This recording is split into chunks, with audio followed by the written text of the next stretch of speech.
ये कौन सा गणित है कि कच्चे तेलों के जब दाम गिरते हैं तो हमारे देश में पेट्रोल और डीजल के दाम बढ़ते हैं। आप चाहे जिसको गिरफ्तार कर लो, चाहे जिसको जितनी बार ईडी में, सीबीआई में, इनकम टैक्स में, जितनी भी एजेंसियां हैं सब में बुला लो, सवाल तो पूछे जाएंगे। पर मोदी सरकार को कहां इससे फर्क पड़ता है, क्योंकि मोदी सरकार तो डिवाइड एंड रूल में व्यस्त है, ईडी और सीबीआई को मैनेज करने में व्यस्त है। उनको कहां फर्क पड़ता है। ये डूब मरो वालों से पूछिएगा कि 156% सिलेंडर के दाम क्यों बढ़ जाते हैं 8 सालों में। मतलब जो दाम 2014 में थे, आज उसके दाम गैस सिलेंडर के 2.5 गुना से ज्यादा हो गए। और यह जब हुआ जब अंतर्राष्ट्रीय बाजार में गैस की कीमत 2014 से कम है। पहली सरकार है जिसने आटे पर जीएसटी लगाया। आटे पर 5% जीएसटी लगाया मोदी जी ने, ताकि मध्यम आय वर्गीय लोगों की थाली से, निम्न आय वर्गीय परिवारों की थाली से रोटी भी गायब कर दें। और सब्जी तो 6 साल पहले गायब हो चुकी है। कि मोदी जी, पेट्रोल और डीजल के दाम बढ़ते हैं जब तो दाम बढ़ जाते हैं, पर जब अंतर्राष्ट्रीय बाजार में पेट्रोल और डीजल के दाम घटते हैं तो हमारे देश में दाम घटते क्यों? पिछले 1 महीने से कच्चे तेल की कीमतें घट रही है, पर हमारे देश की सरकार पेट्रोल और डीजल की कीमतें घटाने को तैयार नहीं। मोदी जी, ऐसा क्यों है कि जब एलपीजी की अंतर्राष्ट्रीय बाजार में कीमत $881 प्रति मैट्रिक टन थी, तब एलपीजी 410 रुपए प्रति सिलेंडर देश में मिलता था।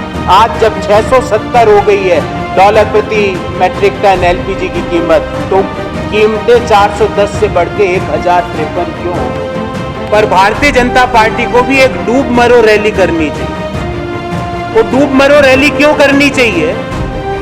क्योंकि 2014 में इन्होंने कहा 15 लाख रुपए सबके खाते में आएंगे, 2 करोड़ लोगों को रोजगार मिलेगा, बुलेट ट्रेनें चलेगी, skill India, make in India, startup India.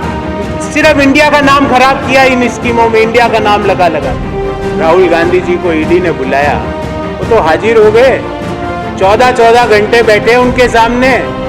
अफसर लोग चेंज होते रहे, पर राहुल गांधी जी वहां बैठे रहे। इसलिए हम डरने वाले नहीं है, ना डरेंगे ना झुकेंगे। राहुल गांधी जी को फ्लावर मत समझिए, फायर है। मोदी सरकार के 2 भाई, बेरोजगारी और महंगाई, ये 2 भाई हैं। ये हम 2, हमारे 2, उसके अलावा दूसरे 2, उनका नाम है बेरोजगारी और महंगाई। और मैं अपनी बात शुरू करता हूं, उससे पहले आपको 5-6 जरूरी वस्तुओं का, और ऐसी वस्तुएं जो मोदी सरकार के जो 2 परम मित्र हैं वो कम उपभोग में करते हैं, पर मध्यम आय वर्गीय परिवार, निम्न आय वर्गीय परिवार ज्यादा उपभोग में करते हैं। उनका एक ब्यौरा लेकर आया हूं आपके सामने कि 2014 में गैस सिलेंडर 410 रुपए प्रति सिलेंडर था, जो आज देश में 1053 से 1240 रुपए के मध्य बिक रहा है।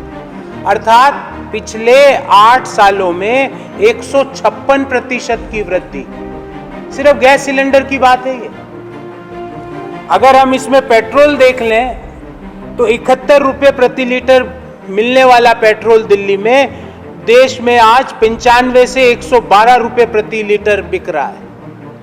डीजल देख लें तो 55 रुपए प्रति लीटर वाला डीजल देश में 90 से 100 रुपए प्रति लीटर बिक रहा है। अर्थात पेट्रोल में 40%, डीजल में 75% की वृद्धि पिछले 8 सालों में। सरसों तेल, आटा, दूध सब में 122 से 71% वृद्धि। आटे की बात करें तो 35 रुपए प्रति किलो जो आटा 2014 में मिलता था, वो आज 60 रुपए प्रति किलो मिल रहा है। दूध 35 रुपए प्रति लीटर वाला दूध आज 60 रुपए प्रति लीटर मिल रहा है, और 22 रुपए प्रति किलो वाला आटा 35 से 40 रुपए प्रति किलो मिल रहा है। सरसों तेल जो 90 रुपए प्रति लीटर था 2014 में, वो आज 200 रुपए प्रति लीटर बिक रहा है। मतलब खाने का तेल हो या गाड़ी में डलवाने का तेल, दोनों हम लोगों से आगे निकल चुके हैं। मोदी सरकार ने विकास इन चीजों का हुआ है।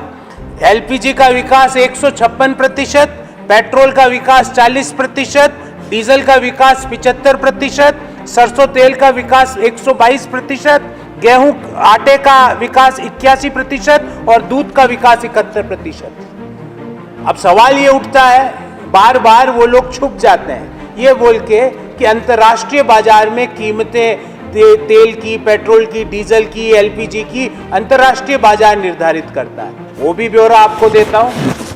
2014 में मई में कच्चे तेल का दाम था दुनिया में $106 प्रति बैरल, जब पेट्रोल मिल रहा था 71 रुपए प्रति लीटर और डीजल मिल रहा था 55 रुपए प्रति लीटर। आज कच्चे तेल के दाम है अगस्त में 97 रुपए प्रति बैरल, 97। उस समय था 106, आज है 97। पर डीजल के दाम 55 के हो गए 100 और पेट्रोल के दाम 71 के हो गए 112। मोदी जी, ये कौन सा गणित है कि कच्चे तेलों के जब दाम गिरते हैं तो हमारे देश में पेट्रोल और डीजल के दाम बढ़ते हैं। गैस की भी बात कर लेते हैं। अंतर्राष्ट्रीय बाजार में प्रति मैट्रिक टन एलपीजी के भाव थे 881 रुपए प्रति मैट्रिक टन, जो $881 प्रति मैट्रिक टन, जो आज घट के हो गए $670 प्रति मैट्रिक टन। और गैस सिलेंडर जो 410 रुपए में मिल रहा था 2014 में, वो आज 1053 से 1240 के मध्य मिल रहा है।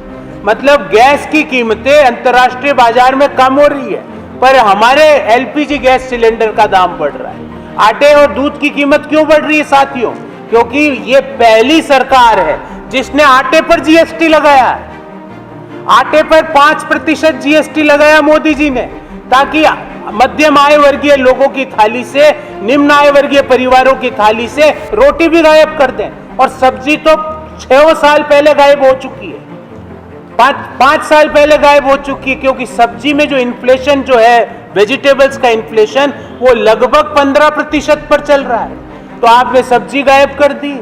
आटे पर जीएसटी लगाकर आटे की कीमतों में आप पिछले 8 सालों में 81% की वृद्धि कर दी। पेट्रोल डीजल आम आदमी की पहुंच से बाहर कर दिया। ध्यान रहे, जब पेट्रोल और डीजल में वृद्धि होती है तो इससे हर चीज की कीमत में वृद्धि होती है, क्योंकि माल ढुलाई की कीमत बढ़ जाती है। और पेट्रोल और डीजल ऐसी चीज है, अगर उसके दाम अगर 100 रुपए प्रति लीटर है तो मोदी जी के 2 परम मित्र भी 100 रुपए प्रति लीटर ही खरीद रहे हैं। और जो हिंदुस्तान का किसान जो 27 रुपए प्रतिदिन कमा रहा है मोदी सरकार के आंकड़ों के अनुसार, वो भी उस पेट्रोल और डीजल को 90 से 120 रुपए प्रति लीटर में खरीद रहा है। तो कहने का मतलब कि कमर तोड़ महंगाई और उसके ऊपर छौंका दिया है बेरोजगारी का। अब मैं उसका कुछ आंकड़े आपके सामने रखना चाहता हूं। 2021-22 में 13-14 की तुलना में अगर हम देखें बेरोजगारी का, तो देश में 20 से 24 आयु वर्ग के 42% युवा बेरोजगार है। मतलब लगभग आधे युवा जो 20 से 24 की आयु के हैं उनके पास रोजगार नहीं है।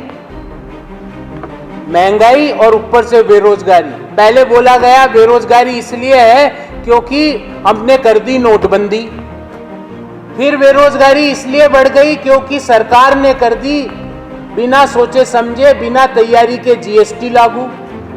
फिर बेरोजगारी इसलिए बढ़ी क्योंकि सरकार ने कर दी बिना सोचे समझे, बिना तैयारी के तालाबंदी। सो नोटबंदी से तालाबंदी के सफर में यह हुआ कि CMIE के अनुसार बेरोजगारी लगातार 8% पर देश में बनी हुई है और ग्रामीण क्षेत्रों में बेरोजगारी शहरी क्षेत्रों से ज्यादा है। पर मोदी सरकार को कहां इससे फर्क पड़ता है, क्योंकि मोदी सरकार तो डिवाइड एंड रूल में व्यस्त है, ईडी और सीबीआई को मैनेज करने में व्यस्त है, उनको कहां फर्क पड़ता है। पर कांग्रेस पार्टी लगातार इन मुद्दों को उठाती रहेगी। पर मैं इस पटल से आज ऐलान करना चाहता हूं और घोषणा करना चाहता हूं कि मोदी जी, आप चाहे जो कर लो, जिनको गिरफ्तार करना है कर लो। हम आगामी 4 सितंबर को लाखों की संख्या में जुड़ के फिर आपसे महंगाई का सवाल पूछेंगे। रामलीला मैदान पर ऐतिहासिक रैली जो महंगाई पर हल्ला बोल की करेंगे, हमारे पार्टी के सभी शीर्ष नेता उस रैली को संबोधित करेंगे, राहुल गांधी जी उस रैली को संबोधित करेंगे और आपसे सवाल पूछेंगे कि मोदी जी, पेट्रोल और डीजल के दाम बढ़ते हैं जब तो दाम बढ़ जाते हैं, पर जब अंतर्राष्ट्रीय बाजार में पेट्रोल और डीजल के दाम घटते हैं तो हमारे देश में दाम घटते क्यों नहीं? पिछले 1 महीने से कच्चे तेल की कीमतें घट रही है, पर हमारे देश की सरकार पेट्रोल और डीजल की कीमतें घटाने को तैयार नहीं है। मोदी जी, ऐसा क्यों है कि जब कच्चे तेल की कीमत $106 प्रति बैरल थी, जब दिल्ली में डीजल 55 रुपए प्रति लीटर मिल रहा था, आज जब $97 प्रति बैरल है तो दिल्ली में डीजल की कीमत 90 रुपए क्यों है? मोदी जी, इस सवाल का जवाब दीजिए। मोदी जी, ऐसा क्यों है कि जब एलपीजी की अंतर्राष्ट्रीय बाजार में कीमत $881 प्रति मैट्रिक टन थी, तब एलपीजी 410 रुपए प्रति सिलेंडर देश में मिलता था। आज जब 670 हो गई है डॉलर प्रति मैट्रिक टन एलपीजी की कीमत, तो कीमतें 410 से बढ़ के 1053 क्यों हो गई? इन सवालों का जवाब देना पड़ेगा। आप चाहे जिसको गिरफ्तार कर लो, चाहे जिसको जितनी बार ईडी में, सीबीआई में, इनकम टैक्स में, जितनी भी एजेंसियां हैं सब में बुला लो, सवाल तो पूछे जाएंगे कि 156% की वृद्धि पिछले 8 सालों में गैस सिलेंडर में क्यों हुई। सवाल पूछा जाएगा कि क्यों लस्सी पर, क्यों मुरमुरों पर, क्यों दही पर, क्यों पनीर पर, क्यों आटे पर 5% जीएसटी लगाई गई, वो भी उस समय जब देश में कमर तोड़ बेरोजगारी है। 42% जब युवा देश का बेरोजगार है, उस समय 5% आटे की कीमत बढ़ाना, ये कौन सा अर्थशास्त्र है मोदी जी? इन सवालों का जवाब हम पूछेंगे। हम पूछेंगे, मोदी जी, आपने कहा था कि जब डॉलर के मुकाबले रुपये की कीमत घटती है तो देश की साख घटती है। आज पुनः जब मैं आपसे बात कर रहा हूं, पुनः रुपया 80 के पार हो गया। मोदी जी, आपने तो देश की साख आपके अनुसार रिकॉर्ड तोड़ घटा दी। उस सवाल का जवाब देना पड़ेगा। तो आज का जो मुख्य मुद्दा था वो मोदी सरकार के 2 भाई, बेरोजगारी और महंगाई। और 5 अगस्त को हमारे 60 से ज्यादा सांसदों को राहुल गांधी जी के नेतृत्व में मोदी जी की पुलिस ने गिरफ्तार किया, पर फिर भी हम नहीं डटे, नहीं रुके और हम पुनः सवाल पूछेंगे 4 सितंबर को जो ऐतिहासिक रैली हो रही है उसमें कि मोदी जी, ऐसा क्यों होता है कि जब कच्चे तेल की कीमतें अंतर्राष्ट्रीय बाजार में घटती है तो हमारे देश में पेट्रोल और डीजल की कीमतें घटती क्यों नहीं? इन सवालों का जवाब देना पड़ेगा।